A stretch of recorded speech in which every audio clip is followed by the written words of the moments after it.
মহারাজ এখানেই দাঁড়িয়ে ফোন ঘাটা হচ্ছে। এতগুলো তো ডে গেল, রোজ ডে গেল, চকলেট ডে গেল, টেডি ডে গেল, কিছু তো দিলে না। আজকের প্রমিস ডে। না না না না, পয়সা খরচা করতে হবে না, একটা প্রমিস করতে হবে প্রমিস ডেতে। কি প্রমিস শুনি? আজকে পর থেকে তোমার মদ খাওয়া বন্ধ। এই রুগী কখনো ওষুধ না খেয়ে থাকতে পারে? হ্যাঁ তুমি খেতে পারো, কিন্তু ঘরে বসে আমার সামনে মদ খেতে হবে।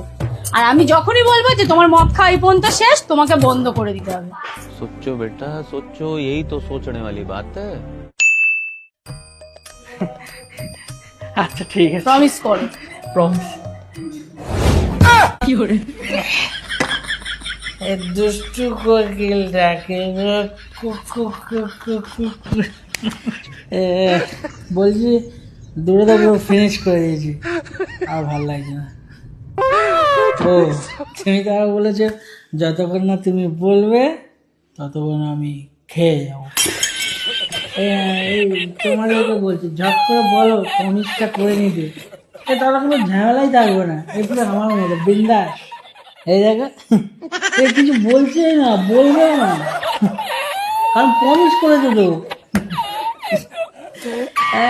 মুচকো পিনা আনছি আর একটা বোতল, এইটা কিন্তু লাস্টটা খাবো না।